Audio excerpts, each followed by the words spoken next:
Good morning all of you. 26 जनवरी जो संविधान जिस दिन लागू हुआ था, राष्ट्रीय पर्व मनाने जा रहे हैं अभी 2022 में। आज मैं मॉर्निंग असेंबली में एक जागरूक नागरिक छात्रों की बात साझा करूँगा। इस जन मुद्दे को उठाऊँगा। इसका जवाब भारत के राष्ट्रपति महोदय दें, या भारत के संसद दे, या भारत के प्रधान न्यायाधीश महोदय और उनका समूह। भारत में आरक्षण की व्यवस्था संविधान प्रदत्त सुविधा है, परंतु समय के साथ इसने करवट ली। पहले कहा गया कि कुछ जातियों को आरक्षण दिया जा रहा है 1950 से पहले या 47 से पहले की उनकी सामाजिक व्यवस्था को देखकर। बाद में उसके आय की शर्त को जोड़ दी गई और सभी को आरक्षित कर दिया गया। SC, ST, BC, OBC और EWS। फिर बताया गया कि कुछ आरक्षित में जो 8 लाख से ऊपर आय के लोग हैं उन सबको जनरल माना जाए, जो किसी भी जाति संबंध रखते हों। SC, ST में ये मामला विचाराधीन है सर्वोच्च न्यायालय में कि 8 लाख से उच्च आय वालों को IAS अधिकारी और रक्षा मंत्री की बेटे को आरक्षण दिया जाए या नहीं दिया जाए।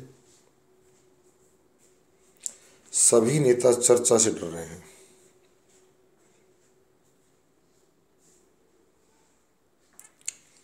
दूर भग रहे हैं, नाम लेते ही हाथ खींच लेते। ये ठीक नहीं है, ये गैर जिम्मेदार व्यवहार, ये एक प्रकार से राष्ट्र के साथ गद्दारी और समाज के साथ गद्दारी है और भारतीय लोकतंत्र के साथ गद्दारी है। हमें लोगों में जाति और धर्म का जहर नहीं भरना है, वो कुटता नहीं भरनी। अगर वो कुटता भरी जाएगी तो राष्ट्रवाद वाली कुटता नहीं बढ़ेगी और गंदी बातें सामने निकल कर आती हैं। मंचों से लोग जातिवाद और धर्म के नारे धाड़ेंगे, भारत माता के नारे कौन लगाएगा? फिर इससे काम नहीं चलेगा। आरक्षण व्यवस्था पर मैं प्रधान न्यायाधीश महोदय से भी कहता हूँ, प्रार्थना कर रहा हूँ उस महान पद को धारित किए व्यक्ति से कि आरक्षण में अगर ऐसे कह दिया जाए तो कुछ समस्या बच गई क्या कि आरक्षित और अनारक्षित दो वर्गों में रख दिया जाए। इन लोगों को राज्य सहायता की योग्यता बनती है, राज्य संरक्षण प्रदान करेगा, इनको संरक्षण की आवश्यकता नहीं है।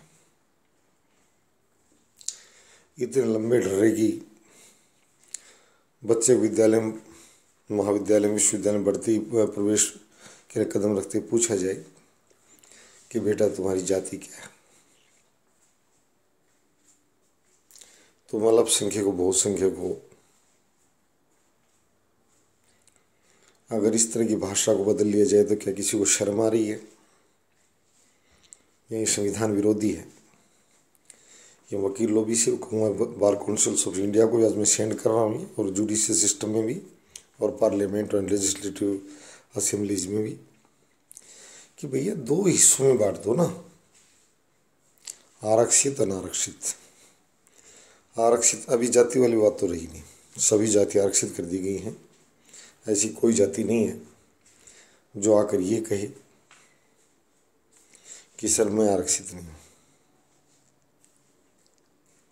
ऊंच और नीच, सवर्ण और दलित, ये सब शब्दों को समाप्त कर दिया गया वर्तमान व्यवस्था के तहत। ऐसा कहीं है नहीं, कोई जरूरत नहीं है वैसे भी। प्राचीन 47 से पहले कोई होगा, आज किसी को दलित कहना किसी को अपमानित करना है। आज दलित नहीं, शोषित तो कहा जा सकता है कि इसको, अगर शोषित भी अगर तभी कहा जाए जब भारतीय न्यायपालिका हाथ खड़े कर दे किसका शोषण हो गया, किसने कर लिया शोषण उसका? उस शोषक को न्यायपालिका कटघरे में खड़ा करेगी, जूत मारेगी, जुर्माना लगाएगी, आपको अधिकार दिलाए। शोषित आज कोई नहीं। हाँ, कोई शोषित है तो कोई सामने आए। अगर आज भी कोई दलित बच्चा दबा कुचला को बचा है तो भी सामने आए। उसको कौन दबा रहा है? दबाने वाले को जेल की सलाखों में पीछे हम भिजवाएंगे। दलित, शोषित, ये नाम हटा दिए जाए। वर्तमान व्यवस्था बिल्कुल सुविधाएं दी जाए, राज्य द्वारा अधिकार दिए जाए, पोषण किया जाए। उसके हम खिलाफ नहीं। मैंने पहले कहा, भारतीय संविधान व्यवस्था की गई थी और संविधान में लोकतंत्र की आत्मा भी होती है। जरूरतमंदों का सहारा बने सरकार और समृद्ध लोगों से सहारा ले सरकार।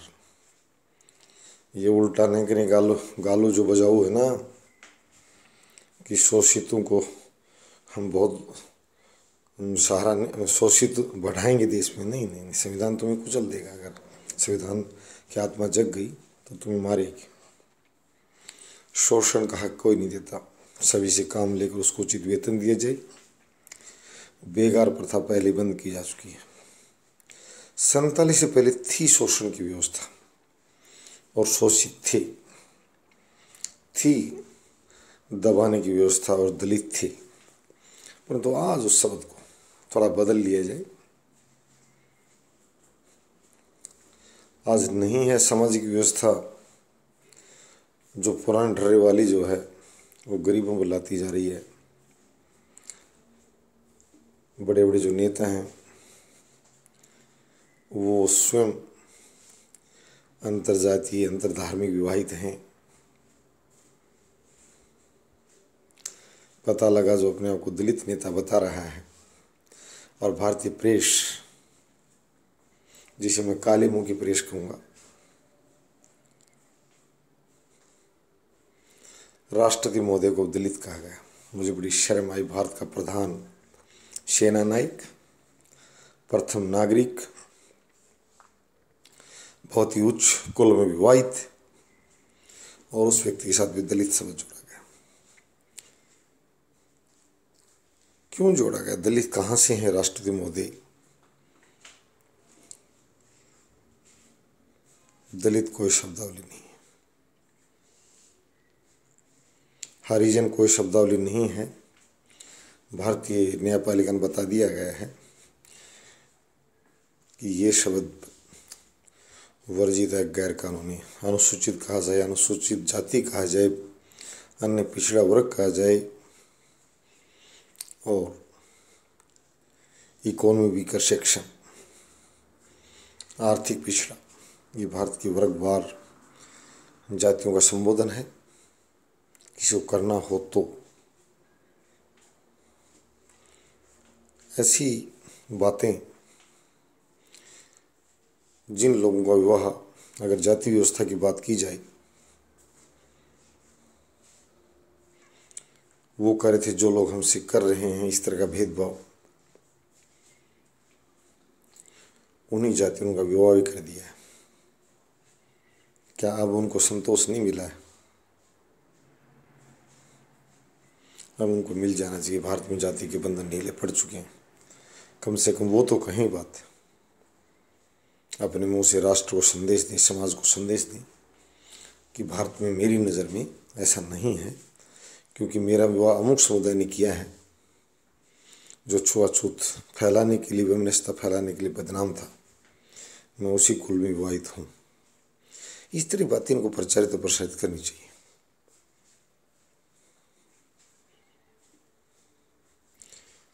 ये जो लोग अंतर्जातीयवाद जो लोग कर आ रहे हैं, ये जातिवाद की जहर को कम करने के लिए काम करें, संदेश दें और इस तरह के वाहक बने समाज में समरसता फैलाने की, धार्मिक समन्वय फैलाने की। धर्म अच्छी शिक्षा देता। धर्म संसदें आहूत की जाएं। धर्म संसद में गरीब और गुंडागर्दी खत्म करने की बात की जाए। हर धर्म के लोग बुलाएं। हमारा संविधान भी कहता है जाति और धर्म के आधार संगठन बनाएं, संविधान इजाज़त देता है। संस्कृति और शिक्षा रक्षा करने के लिए भारत का रोहतक जो जिला है, जो 744 जिलों को मैं संदेश देना चाहता हूँ, जाति आधारित संगठन थे। जाट समाज, गौड़ ब्राह्मण समाज, वैश्य समाज, सैनी समाज, विश्वकर्मा समाज, इन लोगों ने बड़े बड़े महाविद्यालय स्थापित किए, समाज शिक्षा समितियां बनाई। ऐसी समितियां इस देश में किसी भी जिले में नहीं। ये मैं दावा करता हूँ, राष्ट्रीय समझ के साथ बात कर रहा हूँ। बनाइए, पूरे देश की जाट बनाइए, पूरे देश के राजपूत बनाइए, दूसरे धर्म और पूरे देश के मैं कर रहा हूँ।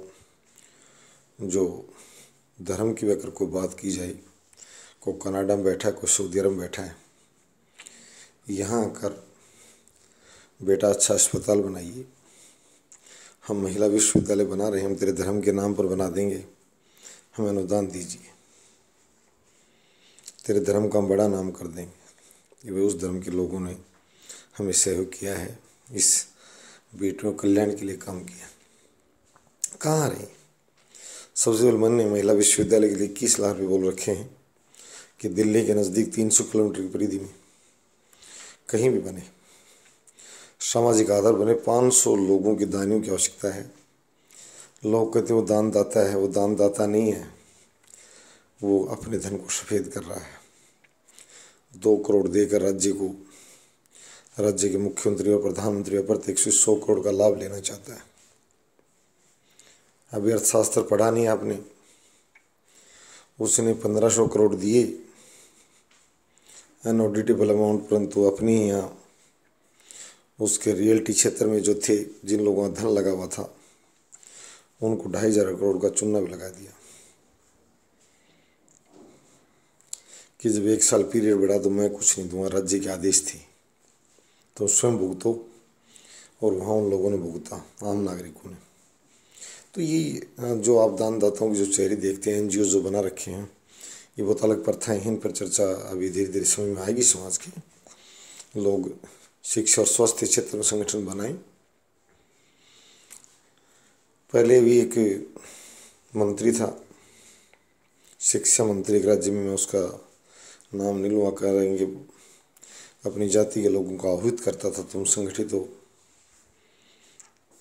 सिरसा कांड में वहाँ रात को अपराधी के साथ जन्म दिवस मना रहा था, परंतु उसने कभी नहीं कहा अपनी जाति के लोगों को कि तुम अच्छा बालिका विद्यालय बनाओ, जहाँ से वो निर्वाचित होता था। उसने वहाँ भी कभी इस तरह का संदेश नहीं दिया। हिंदू धर्म, इस्लाम धर्म और सिख धर्म की बात करने वालों को मैं कहता हूँ, कौन कौन इन धर्मों के ठेकेदार मेरे से मिलें। जैन, सिख, फारसी धर्म परिवर्तन के लिए जोर न लगाएं, गरीबों को बहला फुसलाकर। धर्म परिवर्तन का मतलब ये नहीं है किसी गरीब को लालच देकर वो परिवर्तन कर देना। रिलीजन कन्वर्जन पर मैं ये बात भी कह रहा हूँ। कल कर्नाटक के पूर्व मुख्यमंत्री सिद्धरमैया, मैं उनकी बात को आगे बढ़ा रहा हूँ कि वो गलत बोला है, उसने बेवकूफ़ी दिखाई है इस तरह की बात बोलकर। उसने पूरा अध्ययन नहीं किया और उसकी उम्र के लिहाज से ठीक भी नहीं कि वो इस तरह की बात करे।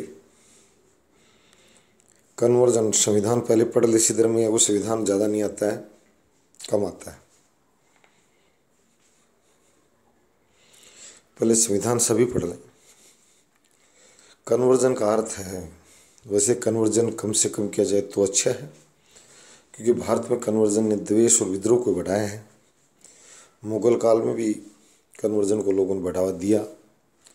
औरंगजेब जैसे लोगों ने वो शक्ति के बल से या दूसरे तरीक़ों से, वो अच्छी बातें नहीं है, ये कोई कन्वर्जन नहीं है।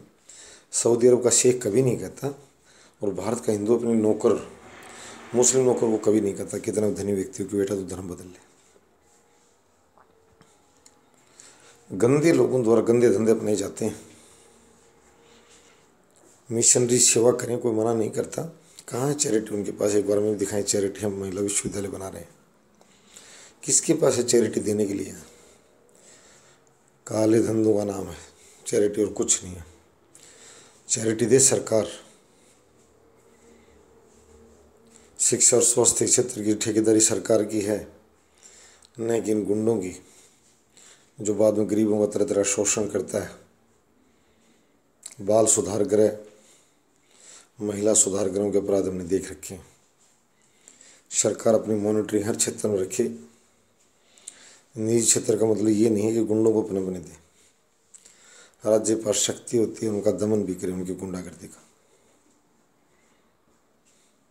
तो आज मैं ये कहूँगा, धर्म परिवर्तन प्रसिद्ध धर्म या जैसा कोई व्यक्ति इस तरह के भद्दे कन्वर्जन का समर्थन नहीं करे।